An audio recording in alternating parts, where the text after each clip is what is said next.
with miles of hill country, and life is evergreen, baby.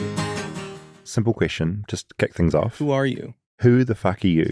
What are you doing in our studio? Who invited I'm you? Matthew Logan Vasquez.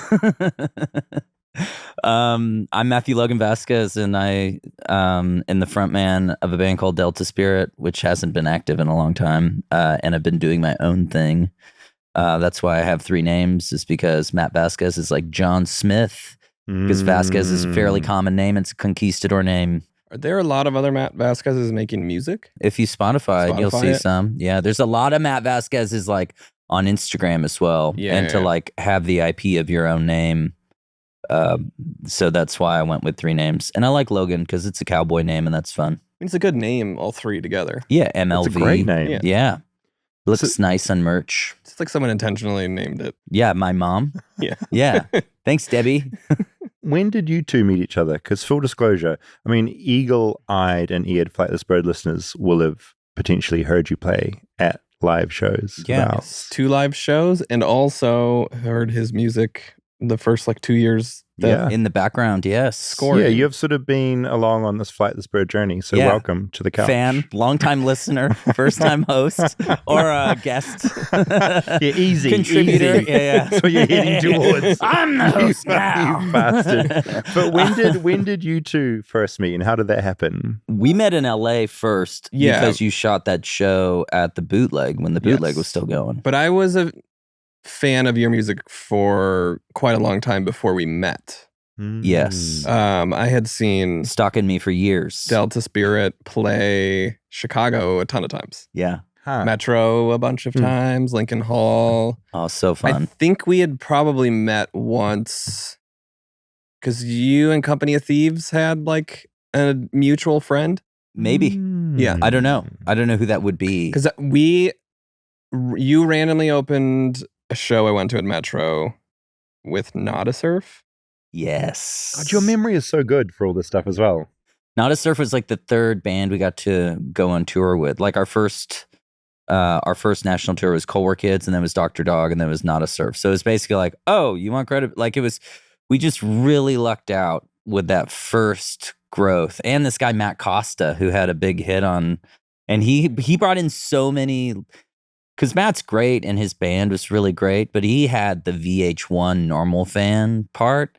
And those fans were the ones that had really, really stuck with us in a lot of places that, just connected the dots. So it wasn't just every major populous city kind of thing. Yeah. But I got dragged to that show. Dragged. You were dragged to Not a Surf? Are you insane? They're I wasn't a great band. huge Not a Surf fan. Why? I don't know. What's your problem? They're so good. Well, I'm trying to compliment you now. Okay. And then I saw you guys open, and I liked you so much better than Not a Surf. Oh, and come on. became That's a big sweet. fan of Matthew Delta Spirit. Cause is such a good songwriter. I have since come to appreciate and Yeah. like some Not a Surf, but I had gone with 2 friends to that show. Company of Thieves Cool. were big Not a Surf fans, which Genevieve just did the show Rad. too, Rad. and fell in love with your band. Yeah. And and how did it cross over from a fan to the bridge of friendship? When did that sort of form? Do you remember when that moment was? I forget the podcast, but you were Yes. producing Well, the podcast. I had shot you on your solo stuff post Delta Spirit Yes. At the Bootleg. at the Bootleg. Yeah, that was really fun. I do remember you kept tagging me in the photos of it, but But you they would, weren't your but photos. they weren't my photos. They're like one was like a selfie in the van. Yeah. You would just like Rob copy and took paste, it. Yeah. copy and paste Yeah. I captions. was it so seemed like. drunk that like it was crazy. The first years of my solo stuff, just running a crazy alcoholic running a right. tour without a manager, just an agent in tow, and driving motivation. And I could settle a show, and I could get to the next venue, and I can book a hotel. I can do so many things functionally being drunk, but like the micro stuff, like Tagging tagging the people. appropriate person, or Fell like apart. or understanding the finer points of settling. a night. I just at some point, and I realized it's like, well, whatever money you gave me is probably fine. You know, like honestly, if you're screwing me out of money, Good for you. it's good. I mean, congratulations, you suck. Yeah. Like you probably don't have long in this business. Yeah. So it's fine. And everybody's been really generous, like even in that insane time. So you were boozing up a lot. oh you yeah, were on it. yeah, up until 2018, when it really just needed to pump the brakes. It got too crazy. Did you manage to get off it quickly, or was it a I huge thing? just it was like end relationship, lose access to kids kind of situation. Full noise. Yeah. So it was here's enough pain to decide to change. And I did. Yeah. And that was it. And now you're both two booze-free boys. Yeah. So then you came on Emily Kinney's podcast. That's right, Emily. Delta Spirit had kind of That you was and Kelly and we just started putting it together again because we stopped in 2015. There was some interpersonal stuff going on as well as some like really crappy business stuff. I had to move in with my mom, like with a fresh baby, and had to tour and like get myself out of that situation, and bought a house and like, got to a stable place. And it was like, okay, let's try this again. And we had just started to try that again. You were putting out a new record, about to tour again. You had done one night in San Francisco, 1 or 2 nights, like we sold played the out. last night before it closed for no more shows, and it was scary. You were about to go out on a big tour on this album, yes, and then everything shut down. Holy shit! Hello, COVID. And then we became like we're texting back and forth, and then we started playing Codenames together and Zoom, through Zoom. Yeah. Was it every Thursday or something? Something like that. Yeah. It was like once a week. Bunch of people on Zoom. That's so nice. Great. Codenames. Yeah. For someone that doesn't know what Codenames is, like myself, what are you talking about? It's a not a board game, but it's sort of game a board night game. A game it's night like game. deduction. Okay. Yeah. Okay. You've got a grid of topics that are laid out, and you've got a card that has your clues that you want your team to guess. Okay. And you bonded. And here we are. Yeah. Family vacations and yeah, we've done a bunch of fun stuff. Thank you for helping out with the show so much. Oh, so my very pleasure. kind I of love you. this show. It's I really feel like fun. you just like slip into things so well. Oh yeah, music's fun. If in that way, it's great. I've managed to. The only job I've had where I've like had to withhold taxes and things was working with special needs kids, and I did that like for a year. And other than that, it's been all music all the time. I played in church gigs and did that, and I was in my Christian adjacent emo band phase, like all of us here together. Yeah, and then and I carried on. What was the work you were doing with special needs kids? It was an adult transition, so it was 18 to 22 years age. And we'd go to the community college and just swim laps. And I had this amazing student named Vitaly who was like 6'3", big Russian guy. And he was just hilarious. And he was like any, 20-year-old kid. He just was obsessed with girls and cars. And he was really big. So he was just, he was a little like intense, so it was good. I would kind of like hold his hand and we'd just go. Anytime a pretty girl he would notice, I would just be like, oh yeah, and like just pull full just distraction. wrangle But we would have so much fun. I'd swim laps in the pool, and he would just try to chase me and dunk me under the water. That's amazing. I was on swim team, and kind of terrifying. I felt fine. Like I can, and it was more just like. Sounds so intense. I love that though, because only very specific people can do that kind of work. Like you have to be a specific person, a good person to do that. We had a really great group called the High Rollers, which was part of like it's like Young Life. Do you know what Young Life is? No, I have no idea. So Young Life is like a sounds sort churchy. It is churchy. It's another like church thing, but it's like a non-affiliated. It's like not officially affiliated to any church, but it is kind of like that. But they had a like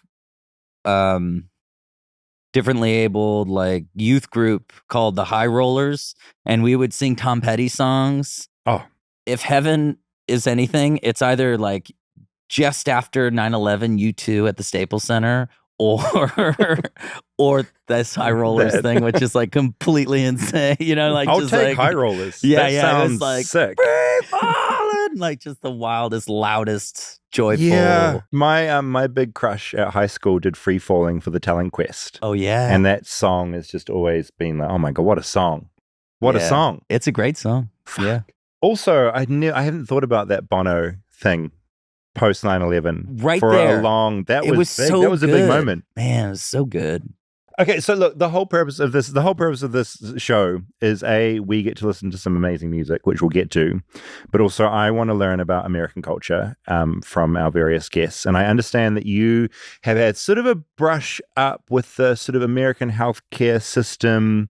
Yeah, it's a big thing, but I understand you've had like a very specific run-in. I have. Yeah, Yes. and I'd like to learn about that. And I think Rob probably knows a bit more than I do, but I know nothing. Let's start with, I'm a musician. I have health insurance. I pay the out-of-pocket Obamacare health insurance, but I'm also in Texas, which is not exactly the best at affordable health care. Just this, you don't need to answer this, but just for a baseline, what do you pay for healthcare roughly like a month? Right now, we pay about $800 a month. 2 adults, 2 kids. Yeah, 2 adults, 2 kids, yeah.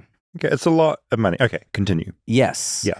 Several things are not covered in that, and finding a primary care physician is an absolute nightmare within that system. So much so that, you just call down this list and none of them in the list None of it except what your insurance is. Exactly. So finding somebody to okay you to go to a specialist, just that part is days of effort. So that was my experience. I had some back shit in America and I had insurance, and that was my first kind of shock here is, I've got insurance, but finding someone that knows what they're talking about to see you, it's this whole other thing. Yeah. Which you're not then picking like who's the best doctor in my area that I'm going to feel most comfortable with. It's just who will see me and take my insurance take so this this? won't cost a ton of money.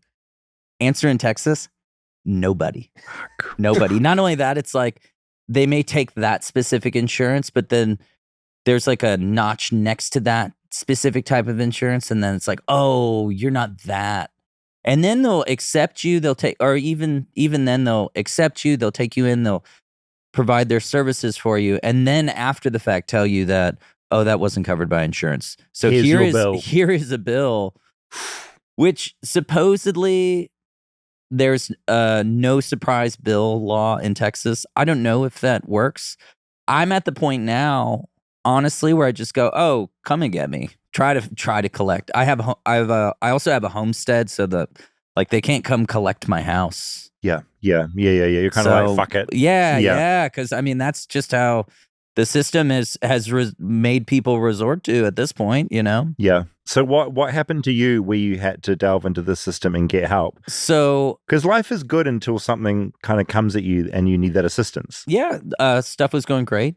I was like on track to be able to run a marathon for the first time, like in the shape of my life. Mm-hmm. And we had decided no more kids. And I will say this to anyone that listens, that getting vasectomy is not getting your ears pierced at the mall. It's not the same. They try to sell it to you like it's like a minor, not insane thing. Turns out they cut you open and it hurts, and it hurts for like a week. Yeah, at right. least, okay. Mm-hmm. And you're sober at this point, so yeah, I'm sober at this point. So I took I had my partner managing the drug, the pain medication, and I had I was scared to death of that part. Yeah. And then as soon as I thought I could bear the pain, those went in the trash and far from my eyes, which felt good, and scary to have that in the house. In a house with 2 small kids. Too, totally freaky. Wait, so what was the procedure like? Are you awake, like with a gown over you, or are you knocked out? I'm awake. I'm lying down. There's the doctor and a student, and it's ironically, he's showing this person how to do this procedure. And he's like, oh, and the left one went great, supposedly. And then the right one, he had lost it and had like found this thing or found the thing he needed to re-sew up. But you're awake as your balls are cut I'm open? watching them do it. I'm numbed up and then I'm just sitting there going. So there's essentially 2 snips, one for each testicle. Exactly. Is that what you're saying? And then they sew it up. I thought there was like some sort of key pipe. Maybe the 2 testicles joined into the one. I mean, that's kind of what I thought. Yeah. There's 2 snips. Yeah. Okay. So I should have done more research on exactly how this works, but they do 2 incisions, or they fillet open your zone and then they sew it up, basically, so that your sperm is not passing out your... Okay. In through the testicle sac. Stay tuned for more Flightless Bird. We'll be right back after a word from our sponsors.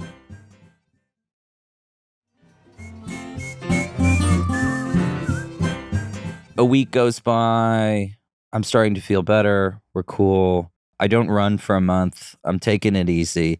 And then I'm like, okay, I'm going to start kind of like bringing it back here. Yeah. And I started feeling all this groin pain. And then all of a sudden I start getting like I got a scrotal infection, which is so gross. I'm sorry to even like. I don't like hearing that. Just scrotal infection. You don't need to say it again. Okay, cool. We won't. Can we edit a beat that? Nah, I think we need to leave it in. Yeah. So it was pretty gnarly, and then I was like, no, and I go straight to my urologist. I'm like, what the hell is going on? I remember this period because it was getting large, right? Yeah. I remember hearing from you that like I think we were FaceTiming. I think my ball's infected. It is getting enlarged. Yeah. It was crazy. And that's one part of your body that I find like if you're aware of anything happening down there. Yeah. That's our sensitive zone. Totally. It's our sensitive zone. It is. It's what produces and sends off all of our testosterone around our body, which regulates everything for us being guys, And yours was growing. Mine was, expanding at a rapid rate in an unhealthy situation. And so, go straight to my urologist. I'm like, what's going on? And he's like, oh, I don't know. It's, maybe you worked out too soon, which I didn't. This was the guy who performed the surgery? It is. And then he gives me some antibiotics. It clears up. We're cool. And I'm like, okay. And I take another like month-long break from running. I'm just like, I'm not doing anything until this is... Except tour. I was on tour, but I wasn't lifting or doing anything extreme stuff. I wasn't doing any extreme stuff. And then it got infected again. And then I was like, there's something is like wrong. Like light bulbs are going off. And I do another course of antibiotics with this same urologist, and I go, I'm going to get a new urologist. And I get a new urologist, and I start talking, and I was like, I think you messed it up. Like something's I'm wrong. like, because the second time I was on these antibiotics, I actually I'm like super freaked out that I'm going to become resistant to antibiotics if I keep just like having these things. And it's like a third, and it's like, and then it happened a third time. Even like the ER nurses are like, this seems like a malpractice situation. You should probably talk to a lawyer. The last thing you want when you're trying to get like your balls attended to is like, you should talk to a lawyer. No, fix this. Yeah. You fucker. And I'm and then I'm talking to my new urologist, and it's like, yeah, well, we'll take a look because we made a plan. We're going to open me up and take a look and see what the deal is. Mm-hmm. And so this is like we had to let the third round, and the third round when it happened, like I took some antibiotics and I like passed out. Like it was really extreme. I don't know if it was a response from the antibiotics because the first course of antibiotics didn't work. So they gave me another antibiotic, and that just like cooked my body.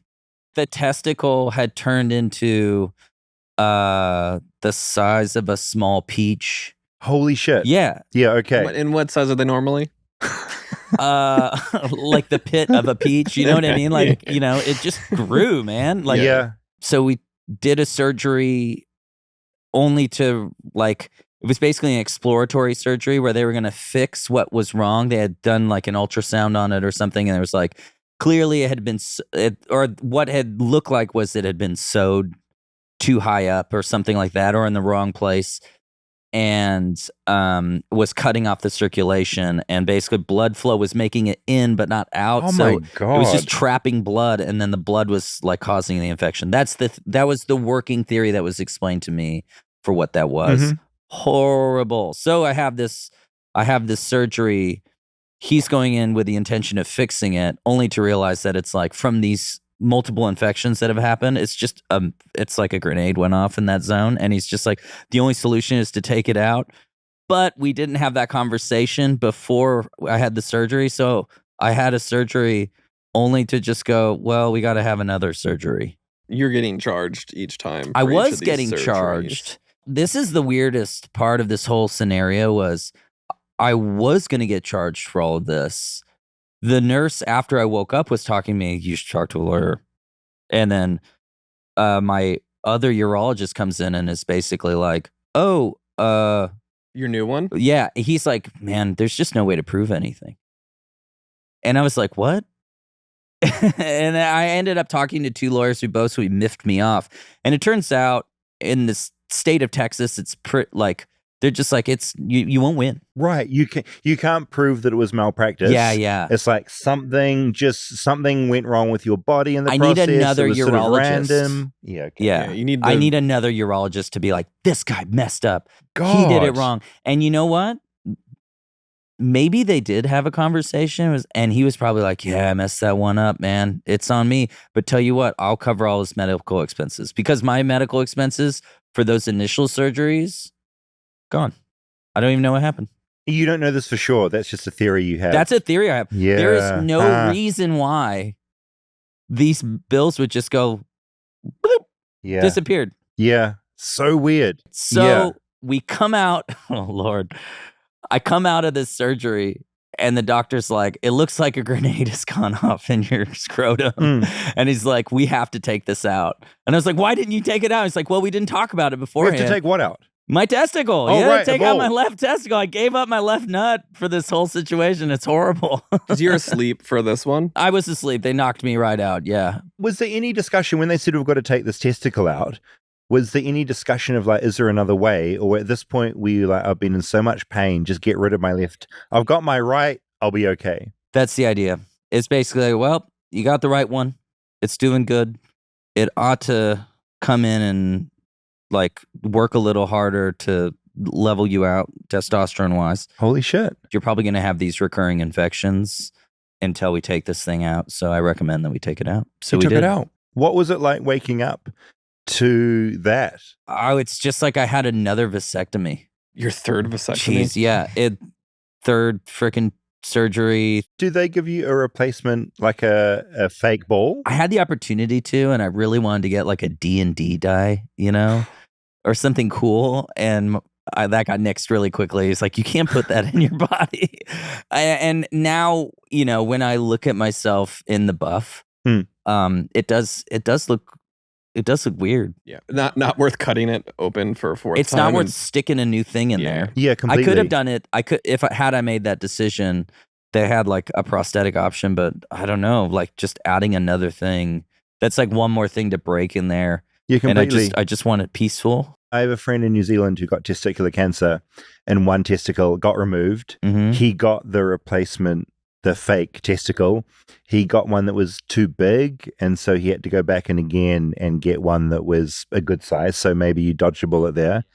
And then the crazy thing with him is he then got testicular cancer in the other testicle. No. So, and that's a whole thing. Yeah. And so that had to go. 2 fake testicles now, but no testosterone being made. So he has to have shots or patches to basically top him up with testosterone, which is this whole other fucking mad ball game. Oh man, I have so many questions for him. Yeah. Yeah. And when, I'm sure I won't say his name, but when I work with him. Yeah. And it's not me. Depending. I work with him. And when he gets, and he openly talks about this, he finds that he's got a really good attitude to it all. But when he first gets that testosterone shot, it's every 3 months. He's like this horned up teenager, like he is fucking going for it. And over that 3 months, you can just graph it. He just drops. He's just chilling. And so when you try and work with him when he's kind of in the middle because then you don't get horny teenager and you don't get like deeply like tired, sort of unmotivated. Yeah. Testosterone's this fascinating It's crazy. thing. It's wild. Yeah, I've been on a whole journey with that too, and like with it, on the one hand, it's like I certainly felt a testosterone drop from the whole. Of course, you've lost a testicle. I'm half the man, but you're still a full man for us. Thanks, man. Thanks, man.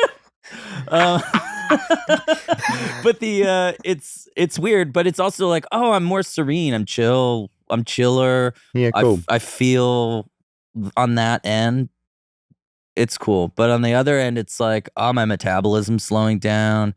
I feel more lethargic also. I don't feel that same like get up, pick up and go. And that's wild. It's crazy. And so I tried a few different avenues with this. Like I tried to do the Ozempic route because I was like, oh, well, if I just address the metabolism part, that would be great. And then I sent myself to the hospital. Yeah, that was right before our Dallas. Right before our Denver show. That was so crazy. He almost had to miss the Denver show. I didn't know he was this. in the hospital. I got a stomach bug where, like, when you take the Ozempic, a lot of times it can cause like this like intense heartburn, and you have this acid reflux, and that's what helps you not want to eat food. That was happening the day I was supposed to like come up. You like gradually raise your dosage, and it was like the time I raised my dosage was at the same time that I had like a stomach bug. And so I just could not stop puking. Combined in a horrific way. Yeah, it was just like both things. I couldn't hold water. I couldn't just drink simple water for 5 days. And so I ended up having to do 2 trips to the ER with like IV bags. It was like a whole nightmare. Fucking hell. Somehow you troopered through and played a show. Well, that like a day later. It was after an crazy. ER visit. Yeah. Oof. Would not have known if I didn't know. Yeah. When was the operation to remove the testicle? That was in 2023. Okay, so been managing it through sort of post-COVID, getting through that shit. Yeah. You know, when you think of that original operation, we're gonna, they're like, we're gonna have a simple look. This is a simple thing. I've got my kids. I don't want to have any more kids. I want to do the responsible thing. Yeah, and have a totally. vasectomy. It's like a little snip. My thinking has always been it's like a very simple, unintrusive thing, which I've just learned from you. It's not all that unobtrusive. Nope. It went sideways. Like, how do you feel about that? Looking back at that now, and is there anything you can sort of do, or is there any kind of revenge? Basically, I'm saying, do you?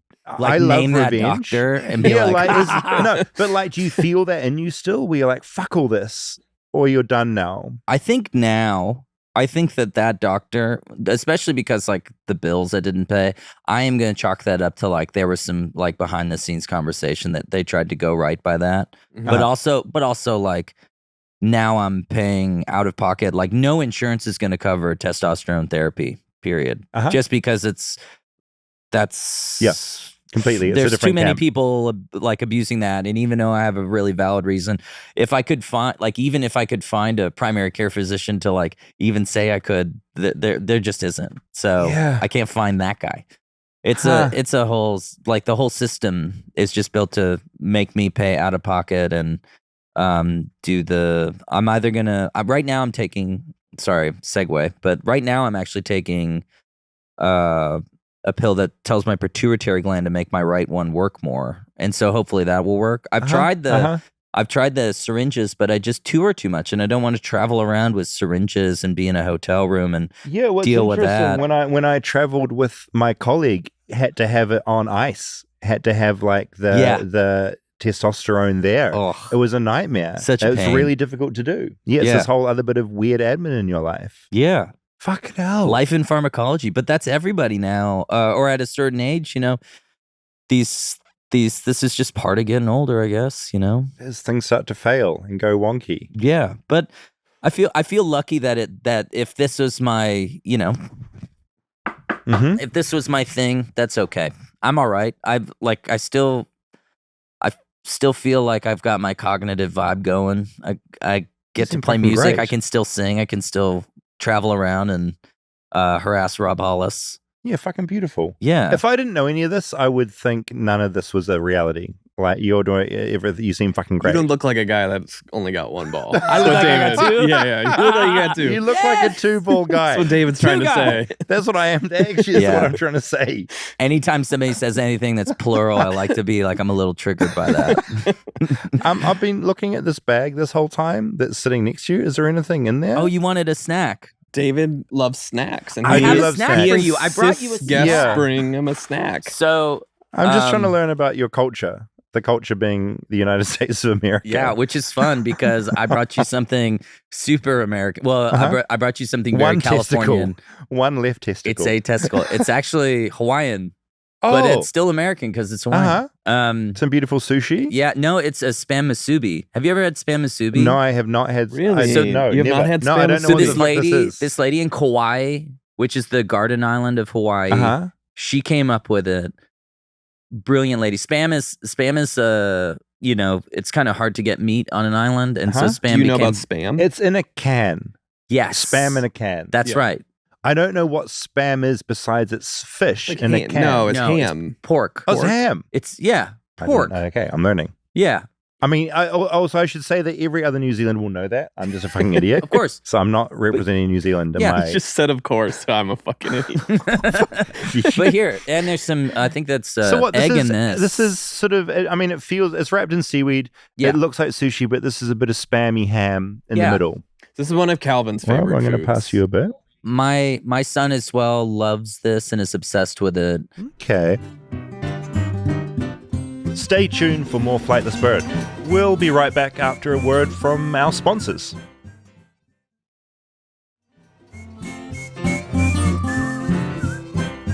What do you like about it? What's the thing that you love? I love that it's a food mashup. It's innately Hawaiian. Oh, yeah. Yeah, I know. It's Hell so yeah. good. What's it called again? Spam musubi. Fucking beautiful. So this lady, she just came up with this idea back in the day in Kauai, and it became this snack. And it has just been slowly but surely making. Maybe she came up with it in the 70s because there's a lot of Japanese folks in Hawaii.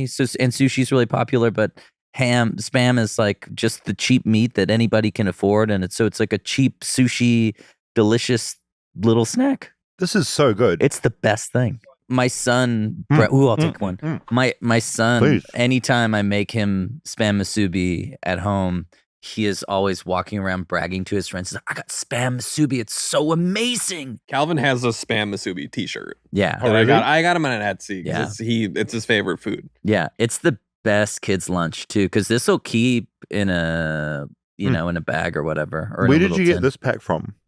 I got this actually. I just knew it would be fine because I've been in Orange County all week seeing my family. I live in Texas, but I grew up in Southern California. I was in a worship band with a whole Hawaiian family in Lake Forest. That's kind of amazing. Completely amazing. Actually, it was extremely evangelical, really fun. Getting to go to like a luau in Lake Forest and eat poi and feel the ohana vibe is so dope. And my dad is one of 3 brothers. They grew up on Oahu surfing and doing all of that because Navy brats. But so Hawaiian culture is just kind of one of those things that's like, every Californian just wishes they were a Hawaiian, really, because they are the coolest. It's fucking delicious. Yeah. Thank you. I think best snack that's come out. I think like best snack we've had so far of all the snacks. I mean, this is great. Delicious. I got it in a spot in Anaheim, and it was just this lovely Japanese dude running it. And, throw a rock, and there's good Hawaiian food in Orange County. Thank you. I like it with sriracha, which you don't know about sriracha? What? No, I don't. You keep talking about it. I know. I can't. Their factory's not far from here. like we need to do an episode on Kind it. of sweet, spicy, Hell yeah. and garlic. Yeah. That's what sriracha is. It's garlic chili sauce. Okay. Much. And it's made in California? Yeah, or it's a something? California Okay. invention. I mean, we want to do an episode on it. I didn't know what the fuck it was. Rob said email the factory, and I emailed them, and they're like, we're not doing tours right now. Because Fuck off. they had a problem, right? Yeah, Where they had their a neighbors shortage. got And they, I think, had a shortage. So it's from Thailand. their neighbors got gassed, right? Like from the yeah. spice. Oh, yeah. They got pepper bombed. Fuck off, really? But Something like that, right? Yeah. I think there's also Oh, I love like that. a very cultural, like hipsters in the early 2000s loved like they've made a latched doc on it where like I knew people that had keychains with sriracha that just like everything they ate, they'd pour it on. Yeah, sandwiches. It does make every sandwich taste better. Okay. Another amazing California condiment that doesn't get as much love as sriracha is pepper plant sauce, or like the hot sauce pepper plant, which is from Gilroy, the garlic capital of California. It's like the garlickiest hot sauce, and you put that on anything, and it just changes it. Really? I mean, I love garlic. Yeah, it just molecularly changes the taste of a burrito or a sandwich. You know, any kind of egg. Yeah, these are great tips. Yeah, these are great tips. I don't want to derail the conversation to like another topic because all these things are amazing. There's a bird on your forearm. Is that a Roadrunner? It is. Yeah, okay, so I feel like that's a very American bird. Oh, yeah. I just know it from the cartoon where the coyote is chasing it. Yeah, this is the one that can run through paintings. What? Yeah, well, like when the coyote, he makes a painting and then he can just run straight through like, what are you talking about? Yeah. Yeah. It's a metaphysical creature. I like that bird. I feel like it's an American bird. Yeah, it is an American bird. It's Have you seen one? I see them all the time. I have one that lives in my backyard. I named him Alonzo. Get out. Yeah. How big is a Roadrunner?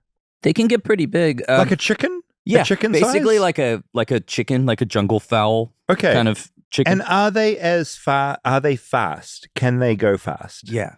I'm here because I went on a road trip because I had somebody shape me a surfboard. I'm driving through the Arizona desert on Monday, and a Roadrunner ran across the road in front of my car going 90, and it had no problem. I thought you were going to say it ran up next to you, like waved, and then just kept going. Yeah. It went. And there were like anvils. I was dodging these anvils coming out of the. So just last question related to this bird on your arm.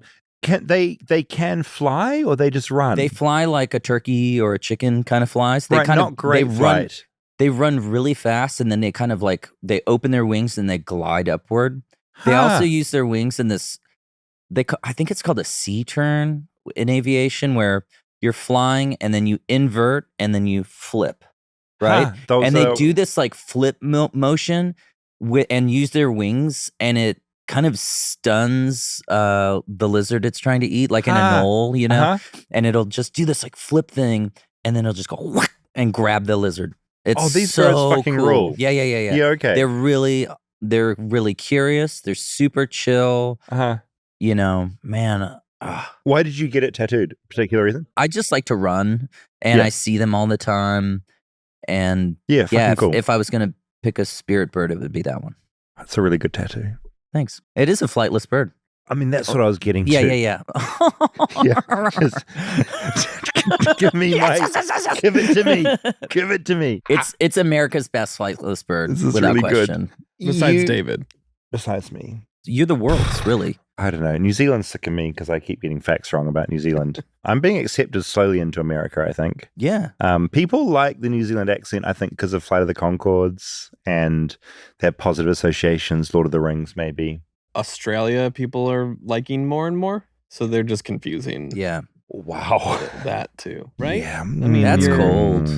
It is cold. It's really fucking cold. What? That's wow. I'm just saying you're at like a gas station and someone hears your accent. Yeah. And you're like, oh, they like me more. It's nothing to do with Australia. All right, fine. It is purely New Zealand, you motherfucker. I have a New Zealand question. Please. So I probably won't know the answer. Great. Well, but give me a fake one. Wrong answers with David Ferrier. Here we go. So Australia has a bogan. We have a redneck. Oh yeah. We have bogans. You just call them bogans. Yeah, okay. bogans. We're listening to Metallica. We're drinking like rum and Coke. We're listening to a lot of Tool. Yeah. Just getting fucked up. Those are all great things. Yeah. That's a deeply New Zealand and Australian thing. Great. And we celebrate it. Good. Yeah. We love the bogan. Yeah. The thing about bogans is I feel like politically they're kind of neutral, whereas I feel like in America the redneck goes more right-leaning, whereas is that right, or am I thinking? So living in a pretty hard red state, yeah, but in the purple dot. But I also live an hour outside of that, that very purple dot. It's like this libertarian zone. The libertarian. So it is. We have some pretty forward-thinking, crusty redneck dudes. Uh-huh. We have a pride parade, and we celebrate 4th of July a bit too much also. You're right. It's kind of both things. Yeah. And I like, well, no, maybe similar to Bogan. Yeah. Okay. Traditionally, a redneck would be more right-leaning. Yeah.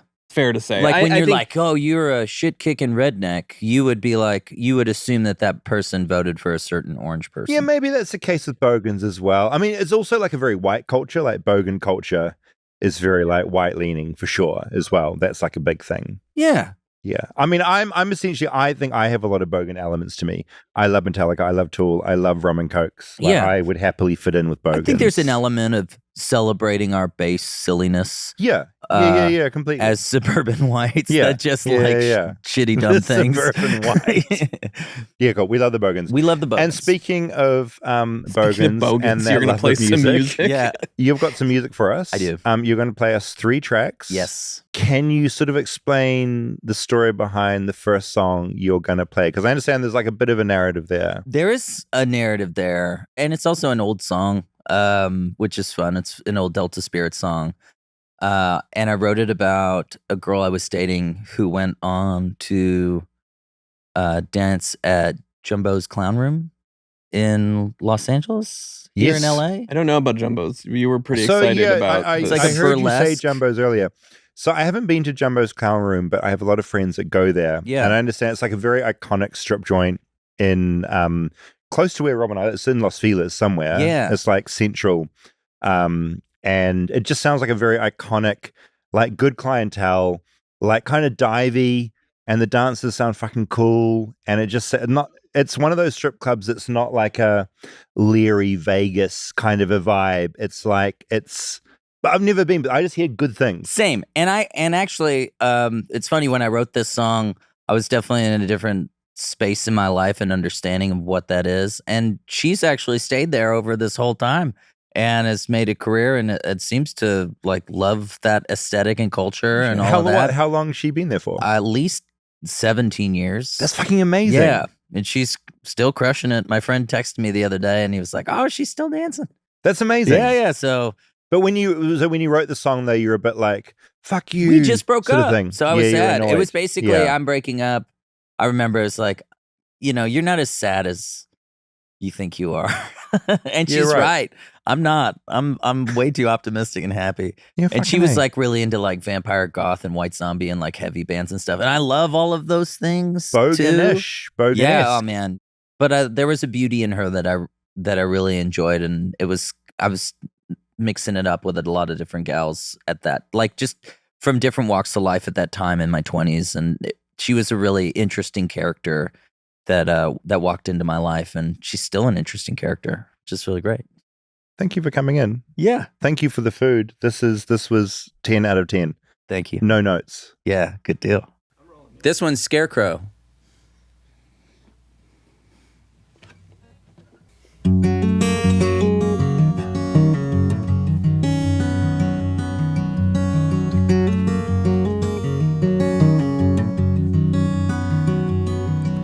Well, Scarecrow, you know why I must leave.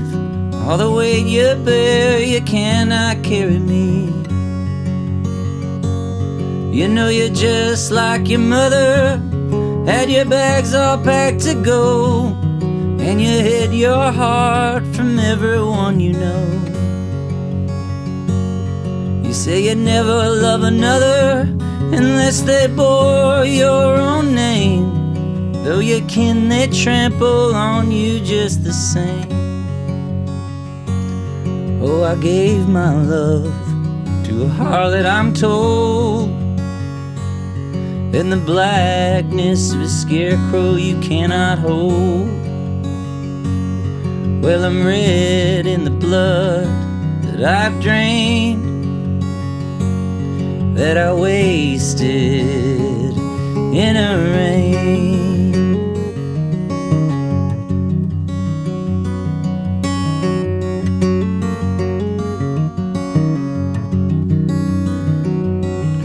Well, he loves to take your picture, and he loves to worship you. Well, if you can't see it, then soon you will. frequent the same strip club. You love to watch the ladies dance. You always knew I don't do shit like that. And well, I was out in Scotland, you were out with him, and he took your shot and you threw up your limbs. Oh, I gave my love to a harlot, I'm told, and the blackness of a scarecrow no one knows. And I'm red in the blood that I've drained, that I wasted in a rain.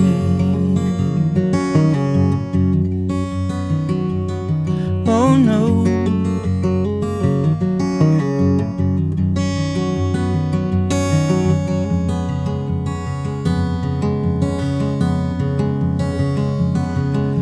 Well, you deserve applause for splitting me in two.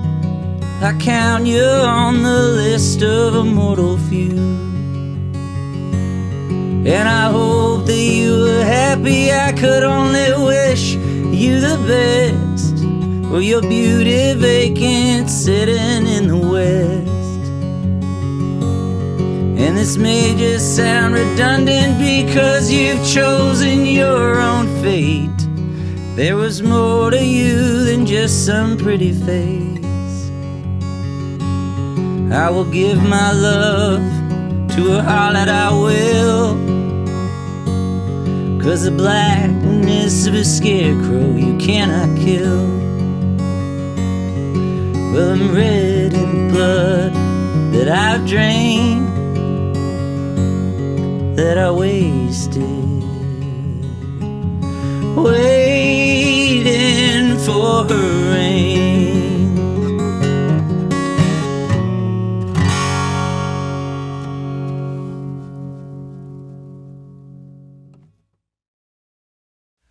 Parallel lines.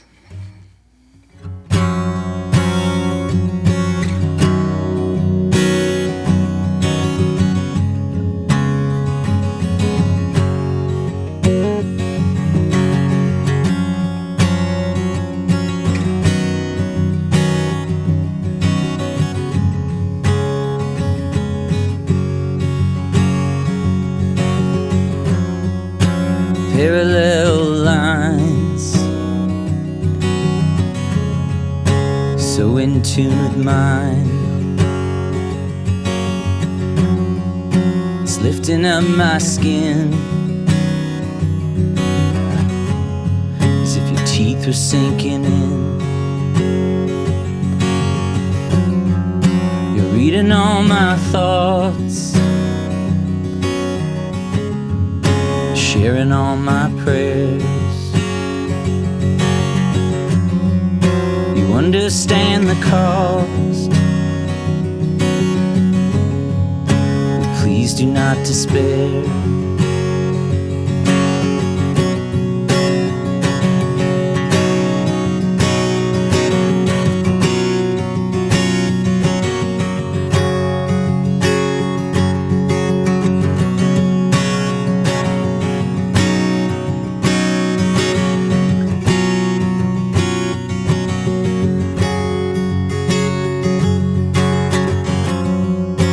Treasure in the sea, you are Venus in repose. I'm the vessel that you fill, I am your garden undisclosed. You shelter me in mist before it had begun. You're rising in the east, now I'm flooded by the sun.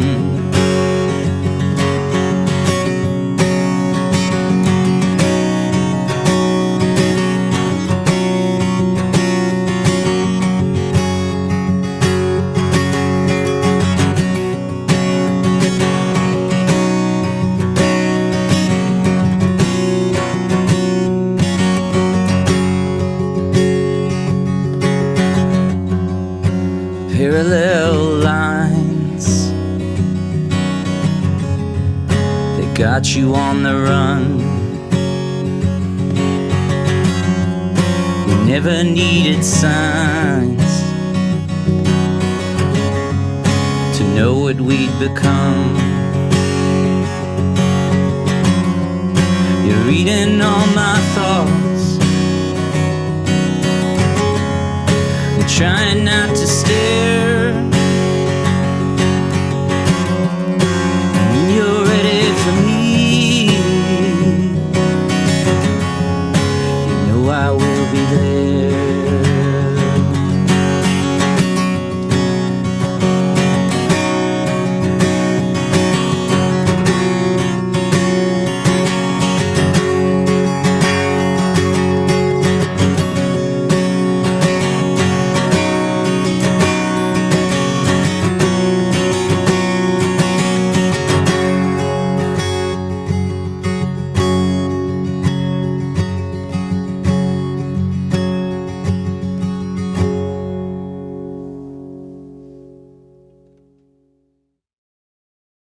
The song's about the neighborhood in my, or the neighborhood I live in Texas called Cedar Oak Mesa in Wimberley.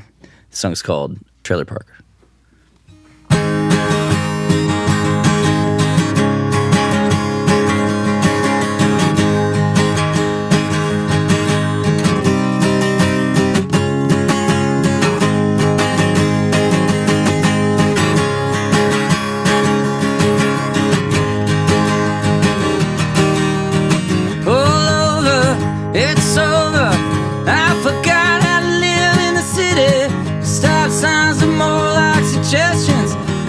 People fit the same damn description.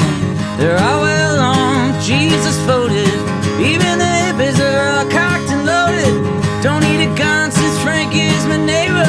Rolling up doobies in his 86 LeSabre. Well, don't try to tell me that I missed them all. So happy in my trailer park. Oh yeah.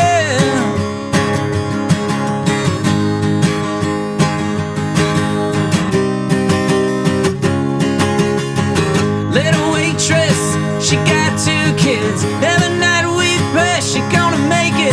Oh, Nanette, how you make me sweat. Local stars in the local bars. It's Nirvana, it's like Sliver. With Grandma Deb swimming in the river. And little T learning how to walk. My wife and I drinking wine from the box. And don't tell me that I missed the mark.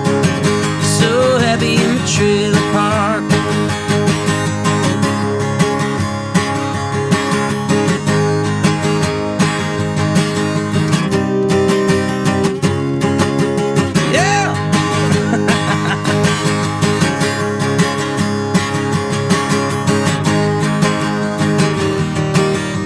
Miles of hill country,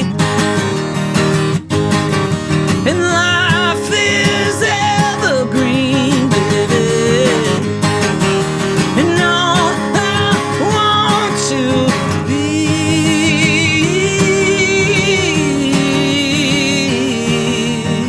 Pull over, it's over. I forgot I live in the city with stop signs and more like suggestions, and all the people fit the same damn description. They're all well on, Jesus voted. Even the hippies are all cocked and loaded. Don't need a gun since Frank is my neighbor. Rolling up doobies in his 86 LeSabre. Don't try to tell me that I missed the mark. So happy, I'm really happy. So happy in my trailer park. Grow! Yeah.